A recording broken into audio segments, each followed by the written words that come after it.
On today's show, with the Locked On NBA Top 100 list being revealed on Monday, it got me thinking, where will Devin Booker rank amongst the best shooting guards in the NBA? And what will the Phoenix Suns have to do this year to keep Devin Booker a Sun for life? That and much more on this edition of Locked On Phoenix Suns.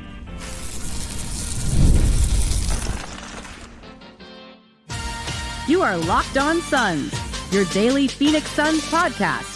Part of the Locked On Podcast Network, your team every day. Back into Locked On Phoenix Suns. My name is Benjamin Garcia, host of The Ben Garcia Show, mornings, Monday, Wednesday, and Friday at 7 a.m.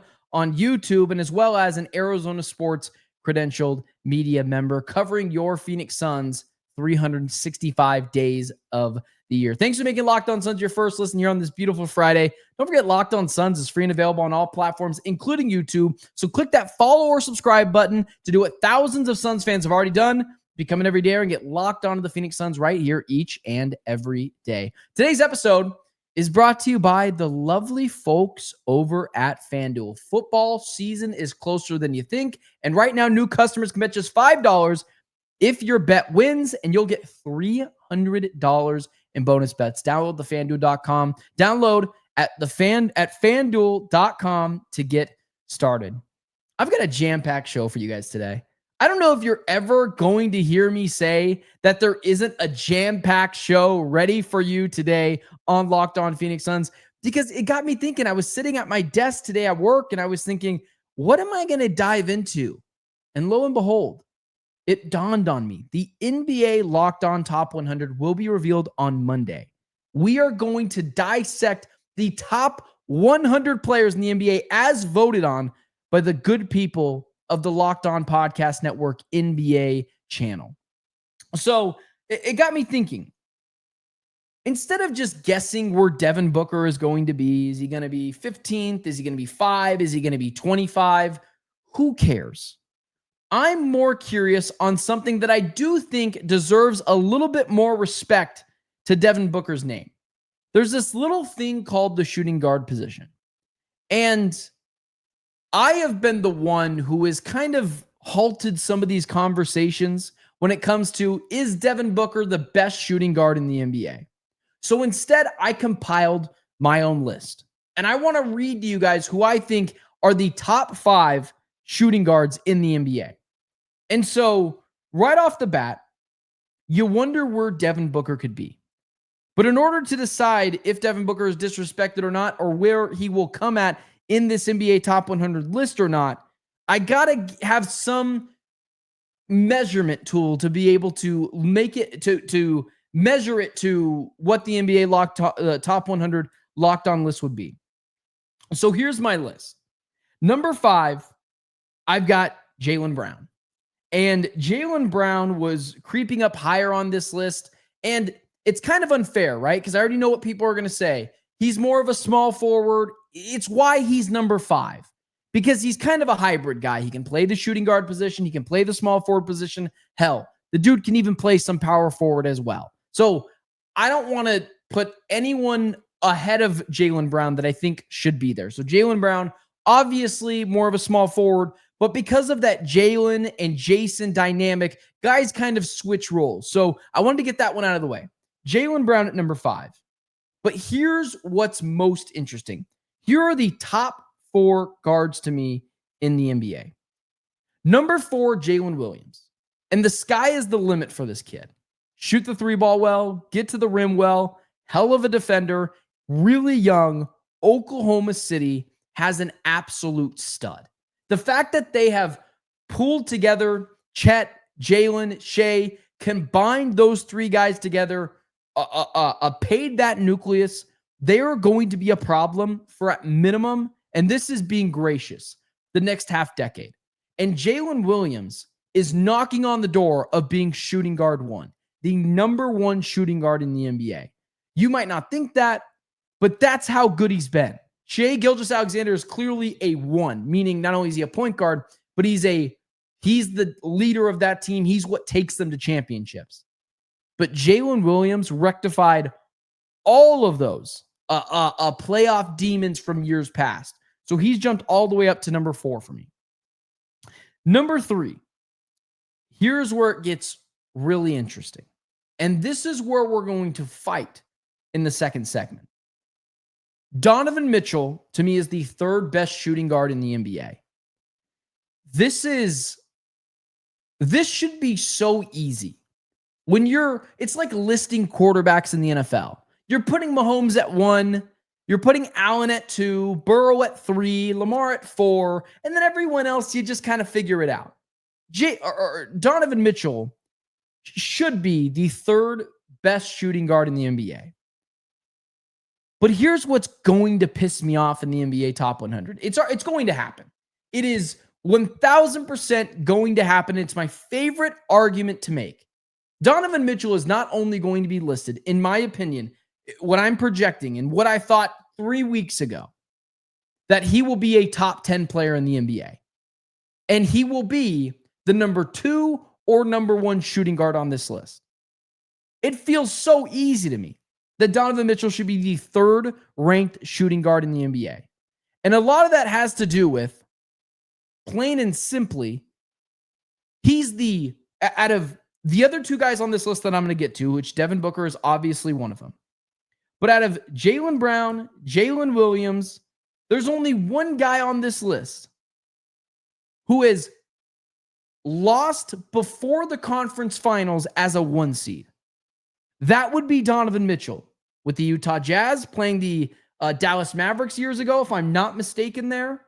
I should have that correct there, but with Donovan Mitchell losing as the 1 seed, as well as he lost as the 1 seed in the Eastern Conference. Donovan Mitchell hasn't been a player that makes everyone else around them better to the point where they make a championship run. He's a good player, and he helps make other guys better minimally, but not to the point where Devin Booker is. And this is where it gets crazy to me. And this is where I'm going to speed through my list a little bit. Devin Booker is the 2nd best shooting guard in the NBA. And here's why. Because I have Anthony Edwards at number 1. Anthony Edwards is more athletic and a 10 times better defender than Devin Booker. Offensively, you can say the guys are close. And honestly, I'd probably take Devin Booker a little bit more over Anthony Edwards as a pure scorer and creator of his shot.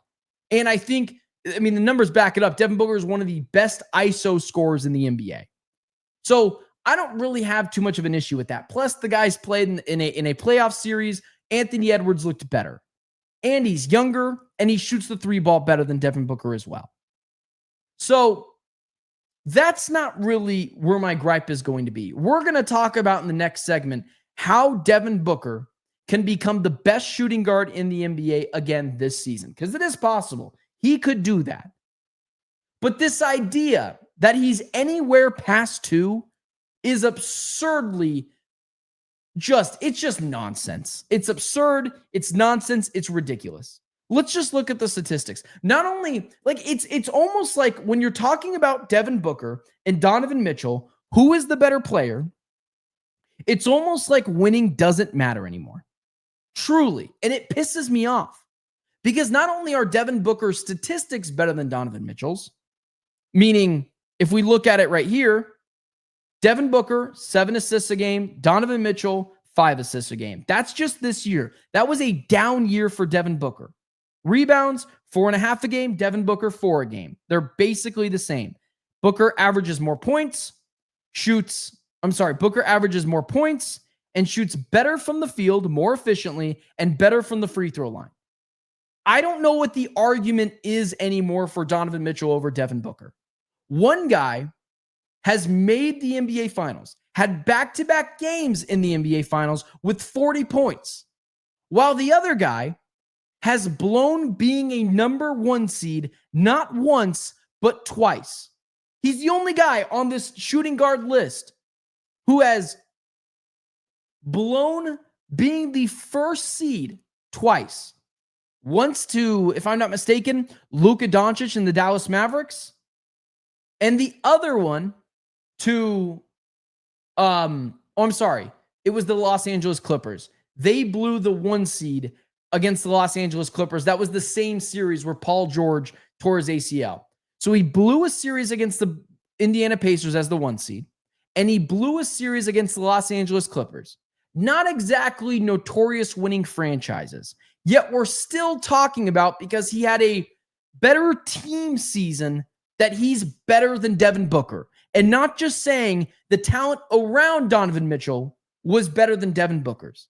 I know I'm not focusing so much on the 1 spot. Anthony Edwards, I don't think it's super close right now. He's better than Devin Booker. It doesn't mean Booker can't overtake him. Part of that is being a better defender and shooting better from 3. It's not, I guess I shouldn't say it's not close because it's not the Grand Canyon, but it's a sizable margin right now. My bigger gripe is disrespecting Devin Booker so much that we put him in the 3rd and 4th spots. Devin Booker, when being asked to be a leader of a team and the best player on the team, has been to the finals. Donovan Mitchell hasn't done that. Jalen Williams hasn't done that. Jaylen Brown, you could argue in the Eastern Conference did do that, but many people would disagree with me and say Jason Tatum did. So that's where the Devin Booker disrespect comes into play and drives me absolutely crazy. Because there is no world right now where Mitchell is better than Booker. He shoots the ball more effectively from the field. He's someone that shoots better from the free throw line. He's roughly the same defender as Donovan Mitchell. Maybe Mitchell is a little bit better. But one guy in the playoffs has made a finals. The other guy has blown being a 1 seed twice, each in a different conference.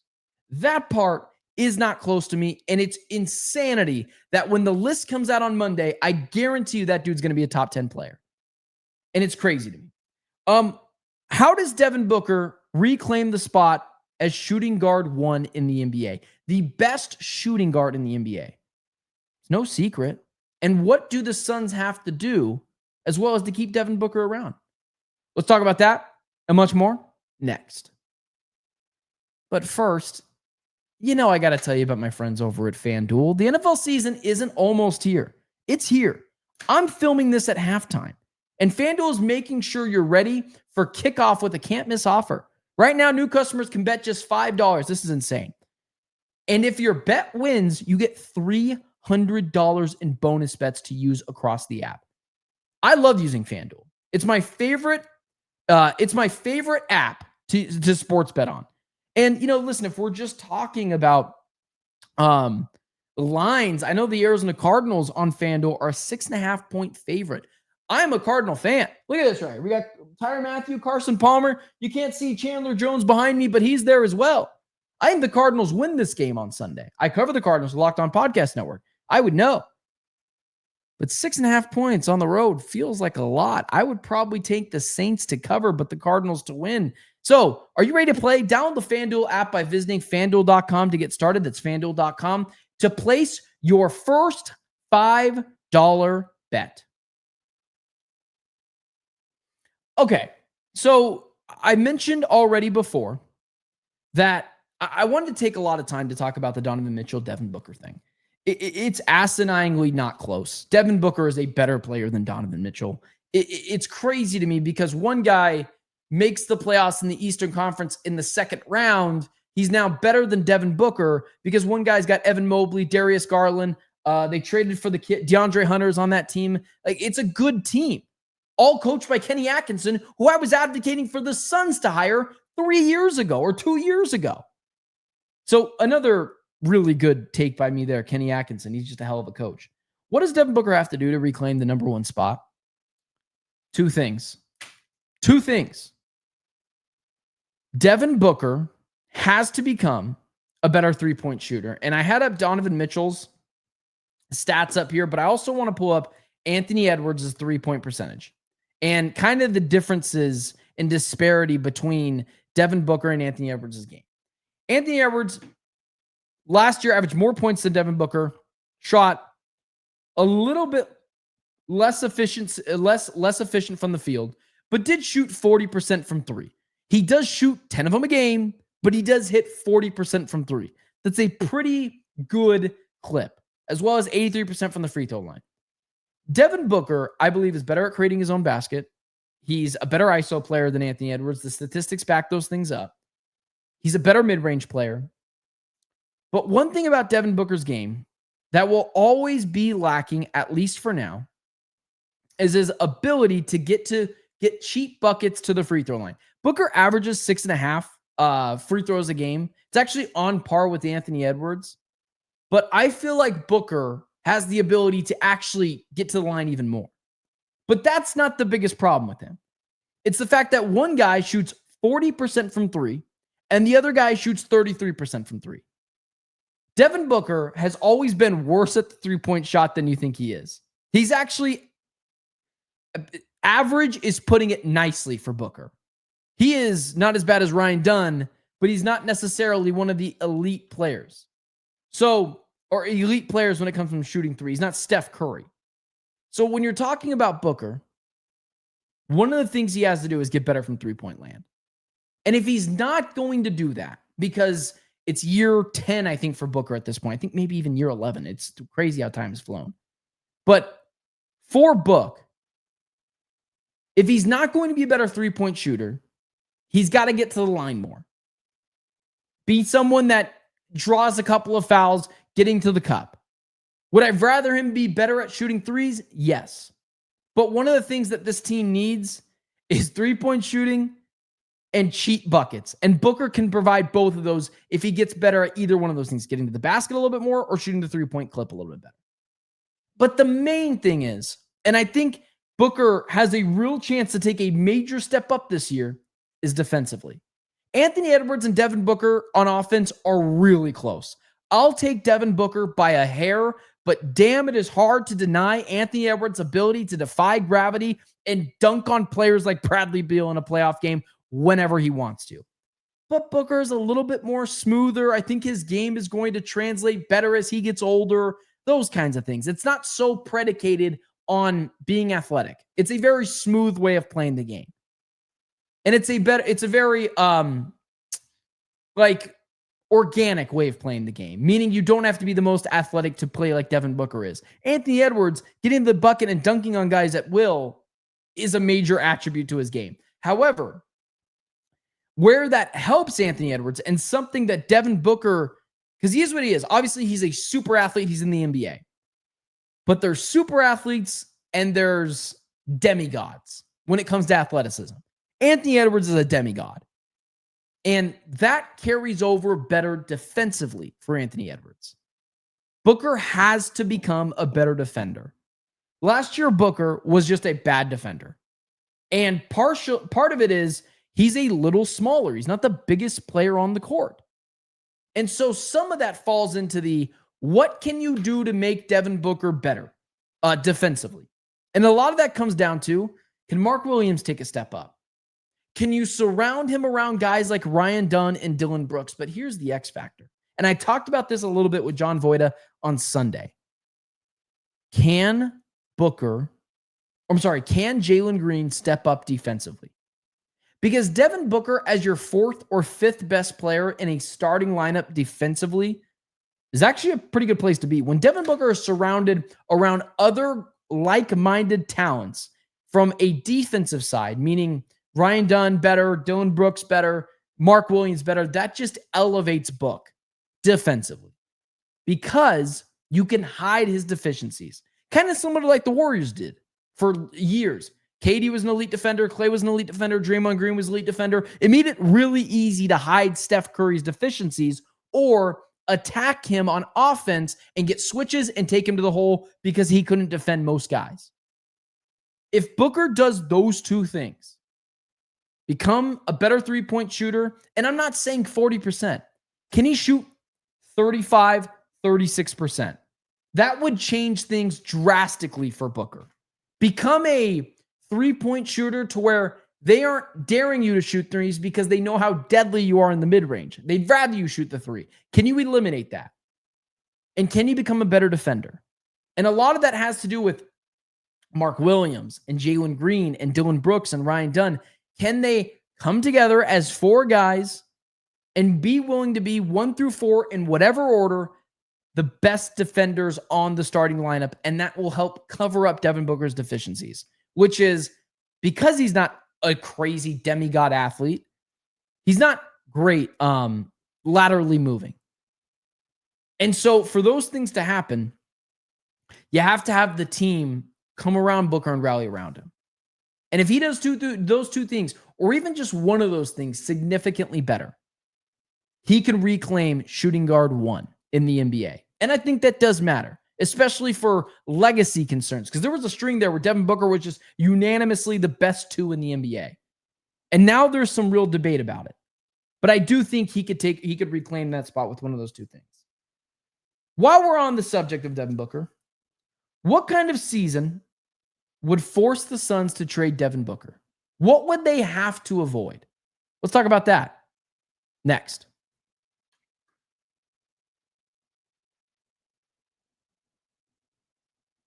All right. So we talked about Devin Booker, shooting guard 1, the top shooting guards in the NBA. Where does Devin Booker rank? And while we're on the conversation, I thought we'd just make it a theme. What kind of season do the Suns have to have so that they are not forced to trade Devin Booker? Well, first, let's focus on a season where the Suns would have to trade Devin Booker. And make no mistake about it, guys. Again, I say this ad nauseum with NBA fans. Devin Booker is making however many $1 million a year. The money doesn't matter. It's always what is the percentage of cap. Booker is going up, I think, 1%, 1.5% more than he is right now. Do you think he's overpaid now? I don't. It makes it really easy to tell if you know what you're talking about or you don't. The money doesn't matter. It's what's the percentage of it. And Booker is taking up damn near exactly the same amount. So he is a very tradable player. And let's just say Booker has the same season this year as he does last year. In this past season, he averaged 25, 4 rebounds, and 7 assists. And let's say he has the same efficiency, 46, 33, 89. Splits from the field. That is still a very tradable player. But let's go over this really quickly. What would the Suns season look like? Or what would a Suns season look like where they would ultimately have to trade Devin Booker? Uncompetitive. A rerun of last season. You have 2 strikes, 1 more like that, and you'll be forced to trade Booker. With that being said, I like what the Suns have done. I like the additions of Mark Williams, a year 2 leap with Ryan Dunn that I think is in the works. Kaman Malawach, Dylan Brooks. I like this roster. It's deeper. It's better defensively. It's got some holes offensively. Where the hell are the buckets going to come from outside of Devin Booker? And that's where you kind of rely on Jalen Green a little bit. And hopefully he can be more efficient. However, this team is better than last year. I can't tell you how many times last year, me and John Voight, who comes on the show, or Brendan, the godfather of Locked On Phoenix Suns, or whoever it was, and we would oftentimes joke in the press box, all right, who wants to take bets on how quickly the Suns are down by 30? That's just what it was. We can't have a replay of last season where you know definitively they're not making the play-in. They're not playing competitive, meaningful games in late April or middle of April, whenever the season ends. Those kinds of stuff cannot happen. If the Suns have a new season, but the same old movie from last year happen, they've got to move on from Devin Booker. Because at that point, you got to restart, capitalize on his trade value, still in his prime, get some picks, get some players back, and I'll see you in 3 years when this Suns team is ready to compete. So that cannot happen. Anything close to what it was last year, where you knew to not even turn on the game because you knew not only that they were going to lose, but the exact reasons why they were going to lose, that cannot happen. So what does the season have to look like for the Phoenix Suns and Devin Booker? Booker, as stated before, has got to be a little bit more efficient from 3 and a better defender, and the Suns need to ask him not to carry them defensively because that's not him. But as a whole, the Suns need to have a season And I don't know what the exact number is, right? I'm not going to put an exact number on this. But the only way the Suns are going to get another star is if they show someone around the league, look at how we revamped this roster. Look at how competitive we were. Don't you want to be here? The Suns right now are not an undesirable location. It's Phoenix in a winter sport. It is always going to be desirable. But what the Suns have to do is become a team that is frisky, pushing around other teams, and showing we're just 1.5 stars away from being true NBA title contenders. Hey, remember Devin Booker, who willingly took a backseat to Kevin Durant? If you're a superstar, look what we just did this year. Devin Booker will do that again. As long as you know it's his town, he doesn't care if you're number one. Very similar to what Dwayne Wade did with LeBron James. The Suns need to be competitive and have way less stinkers last year where we're sitting up in the press box and we're talking about they're going to be down by 30 by halftime against the Oklahoma City Thunder. But most of all, they need to be playing meaningful games in April. I need to come on here.